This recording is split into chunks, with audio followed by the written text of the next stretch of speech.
Continuando con la unidad 4,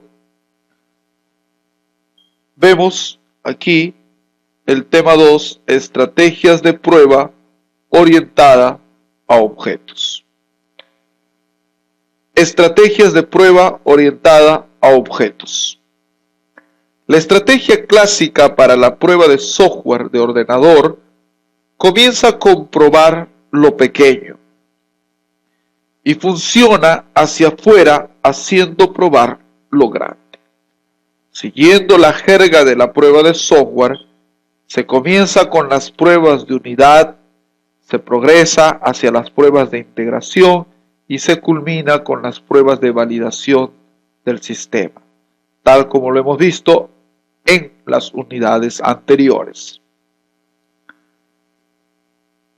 En aplicaciones convencionales, las pruebas de unidad se centran en las unidades de programa compilables más pequeñas.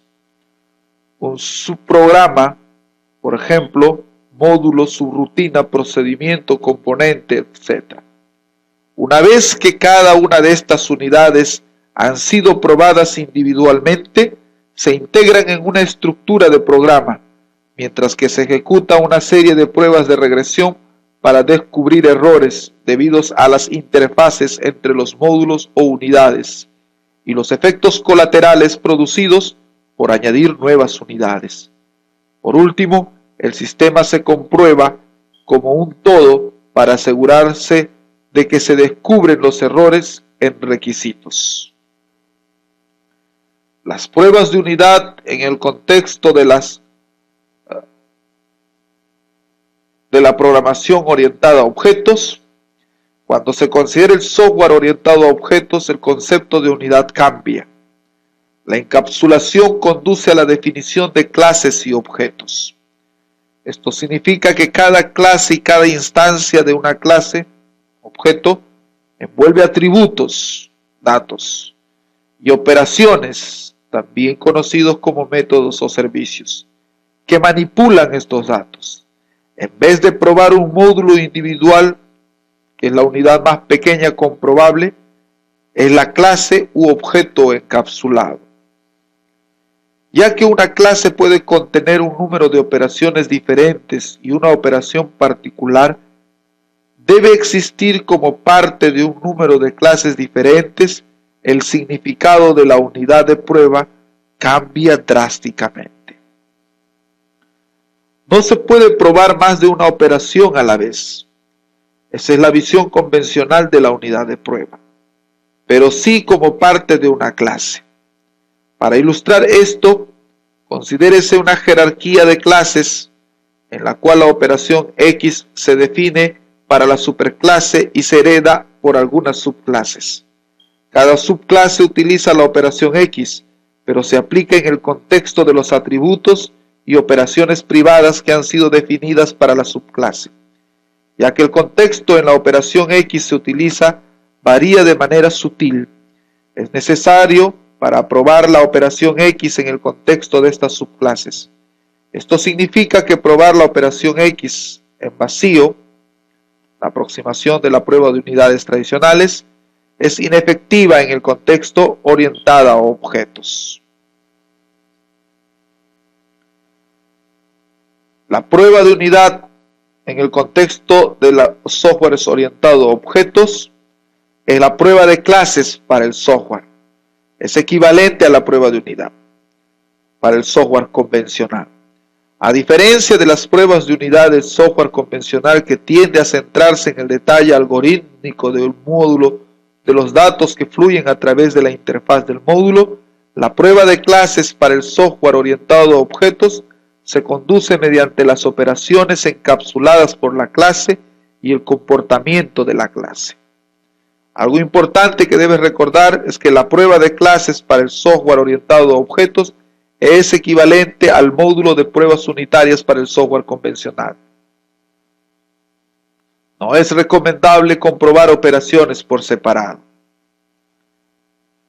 Ya que el software orientado a objetos no tiene una estructura de control jerárquico, las estrategias convencionales de integración descendente y ascendente tienen muy poco significado.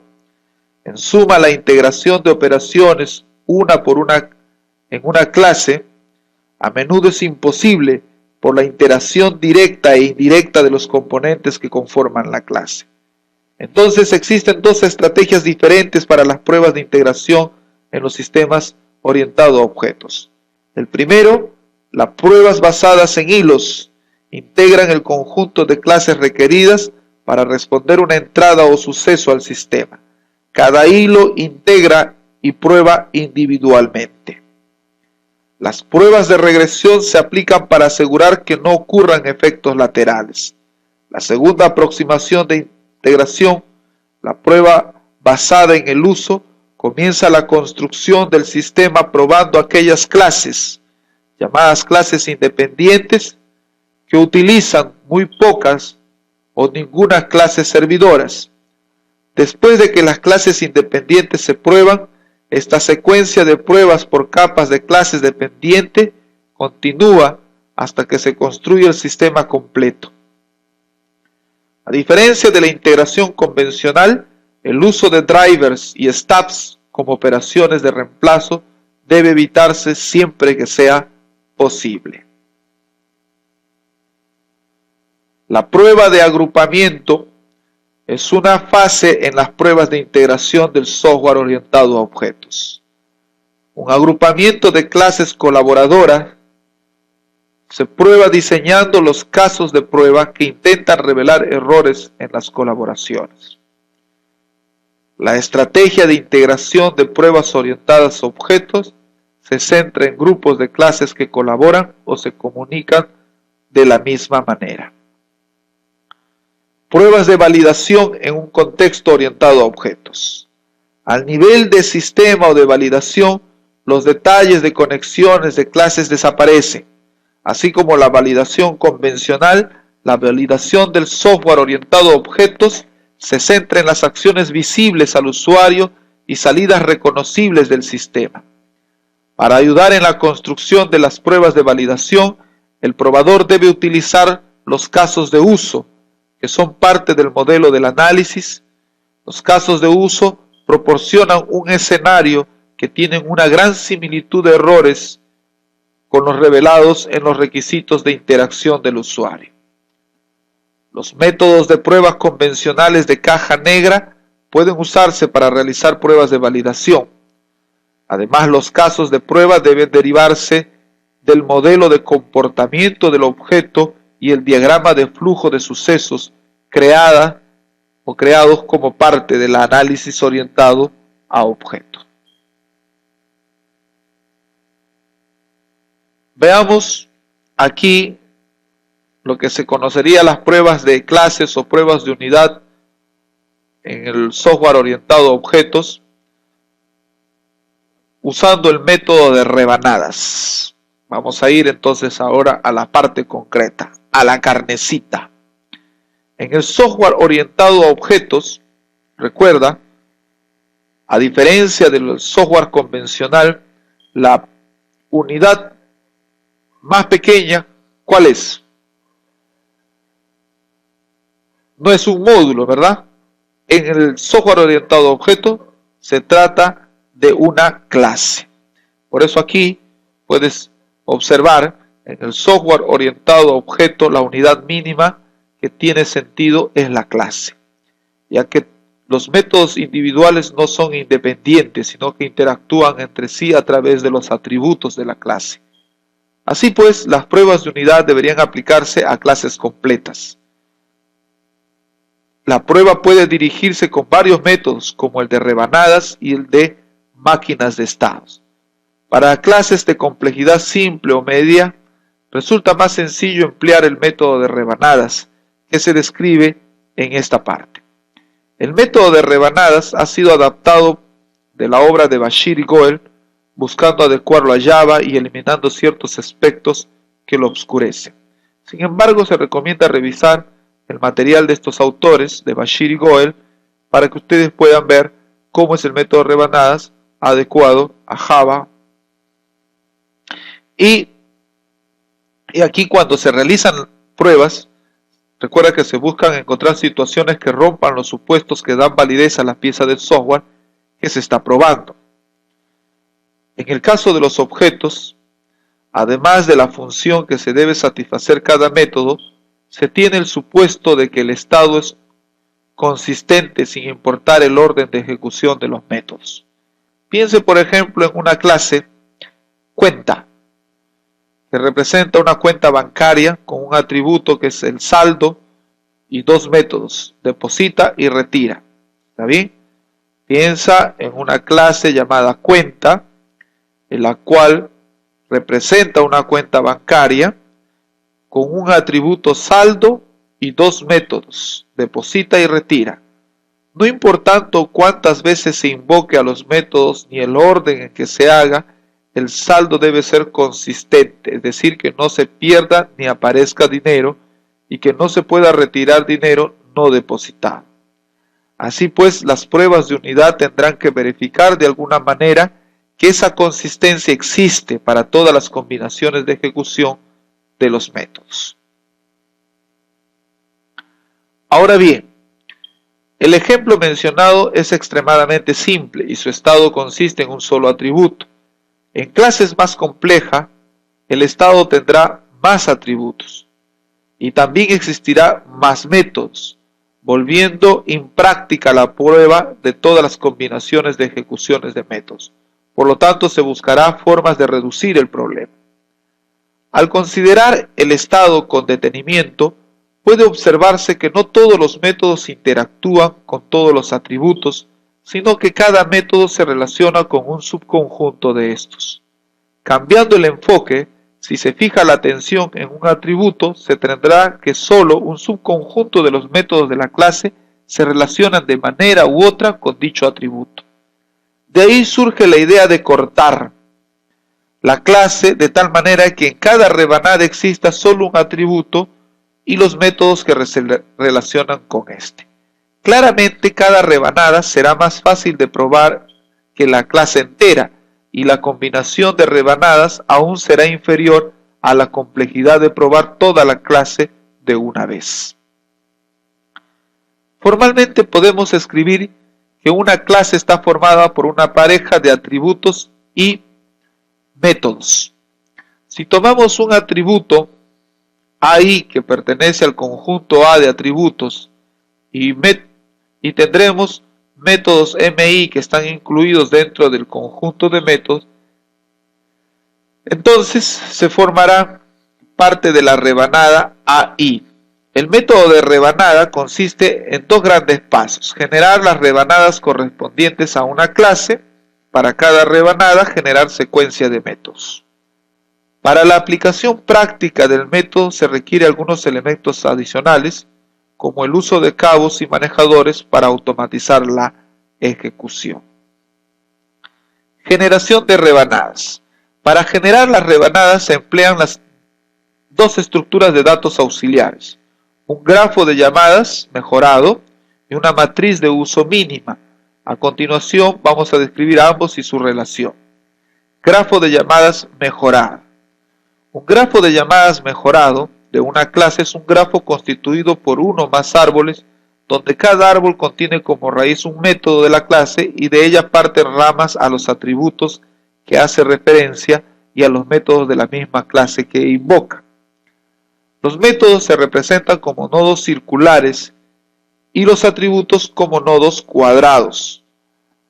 Mientras sea posible, se sigue expandiendo los nodos correspondientes a métodos. Nótese que los atributos son pasivos y por tanto siempre estarán en las hojas del árbol. En la figura se muestra uno de tales árboles. El nombre de grafo de llamadas viene del hecho de representar las llamadas de entre métodos, lo de mejorado porque incluye los atributos. Acá tenemos entonces el grafo de llamadas. Con círculos se representan los métodos y con cuadradito los atributos. Repito, los métodos se representan con nodos y los atributos con cuadrados, ¿no? Nodos circulares, nodos cuadrados.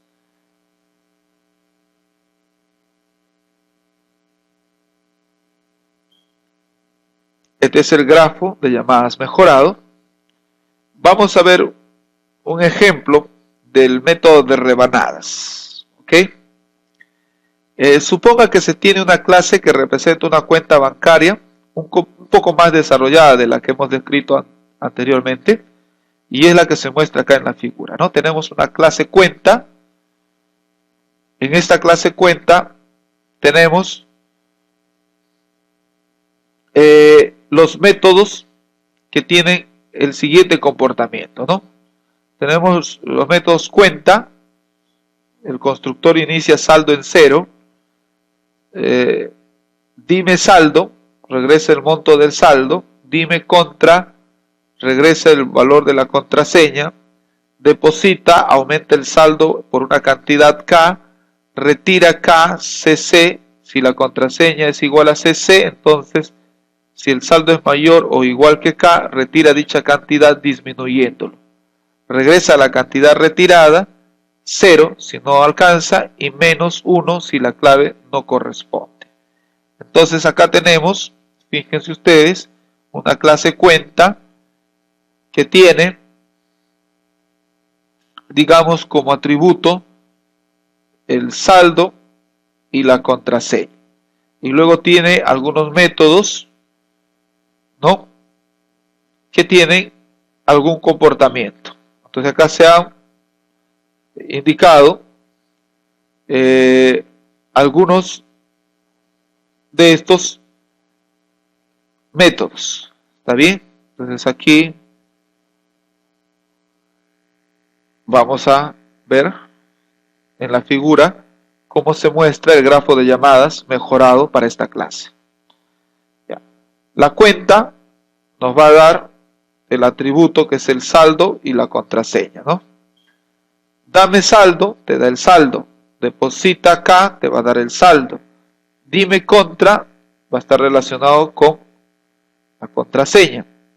Retira acá, siempre que se dé la contraseña, te va a dar la contraseña si te has equivocado y si el saldo, si todo está correcto.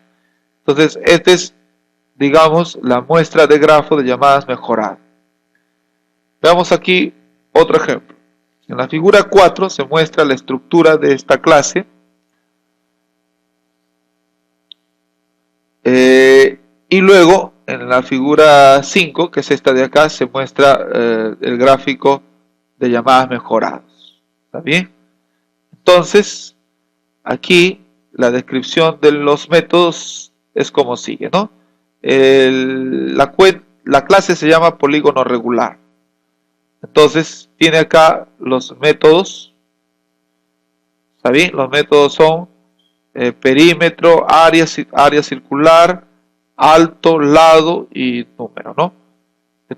Dime el alto, dime el lado, dime el número, área circular, área, perímetro, todos ellos vienen a ser, ¿no?, la descripción de los métodos. Alto, lado y número de lados vienen a ser los atributos de esta clase.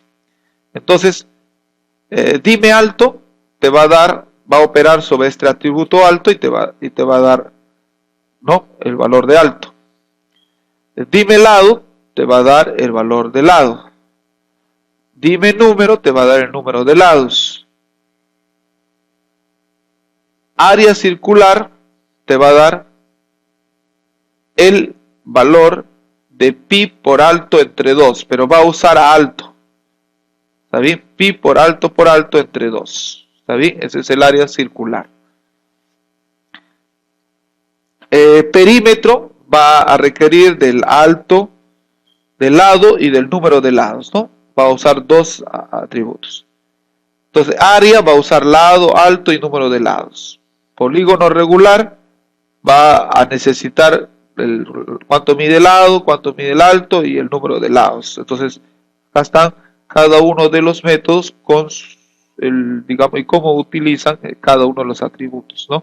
Entonces, se tiene aquí el enlace, digamos, de los métodos con los atributos. ¿Está bien? Método y el atributo. Método, atributo. El método es área circular, el atributo es alto. El método es dime el número de lados, el atributo es número de lados, y así sucesivamente. Veamos otro ejemplo. La clase cálculo racional. La clase cálculo racional representa una calculadora que opera sobre números racionales, es decir, fracciones o quebrados, como se decía antiguamente. Así, cada número requiere un numerador y un denominador. Solo se ilustra la suma y la multiplicación para no complicar el ejemplo. Los métodos simplifican máximo común divisor y mínimo común múltiplo. En la figura que vamos a ver se muestra la estructura de clase y el gráfico de llamadas mejoradas, ¿no? Acá tenemos entonces la clase calcula racional, los atributos son nume y deno, o sea, numerador y denominador, y estas son las operaciones, o mejor dicho, los métodos, que aquí podemos describir, ¿no? Ya. Calculadora racional es un constructor que deja numerador y denominador indefinidos. Carga nd, carga un número en forma de numerador y denominador, actualizando nume y demo. Suma los valores actualizando nume y demo. Y deno, usa mínimo común múltiplo para calcular el nuevo denominador y simplifica para reducir la fracción. Multiplica, entonces acá todas estas están las operaciones que se deben hacer. Entonces aquí veamos. Dime numerador es un método que está relacionado con el atributo numerador. Dime denominador es un método que está relacionado con el atributo denominador. Carga numerador y denominador, entonces va a mostrar el numerador y el denominador, ¿no? Entonces va a usar estos dos atributos. Limpia va a actualizar o va, ¿no? Limpiar, va a borrar el numerador y el denominador. Multiplica numerador por denominador, entonces va a utilizar numerador y denominador. Luego va a utilizar otro método que es el método simplifica, que está por acá, que usa el numerador, denominador y el máximo común divisor para simplificar. Y entonces acá está su gráfico de llamadas de la clase calculadora racional.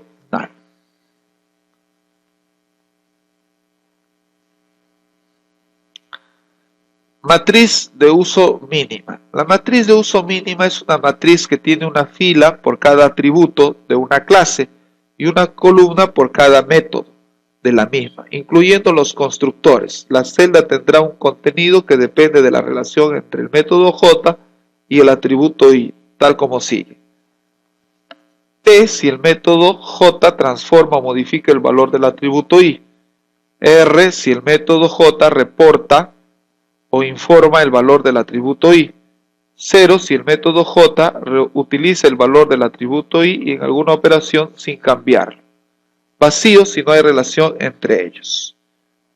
¿Está bien? Construcción de la matriz de uso mínima a partir del gráfico de llamadas mejorado. Vamos a ver aquí ejemplo de anotaciones. ¿Está bien? T1 transforma, recuerda, T1 transforma, R reporta o hace una operación sin cambiar y vacío, no hay relación entre ellos. ¿Está bien? Ya.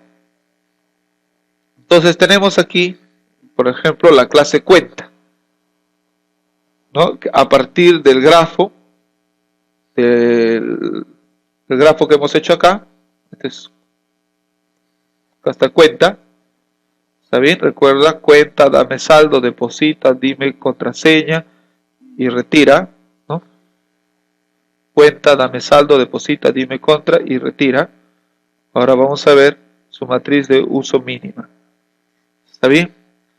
Aquí, por ejemplo, acá está el atributo y acá están los métodos. En la fila están los métodos y en la columna los atributos.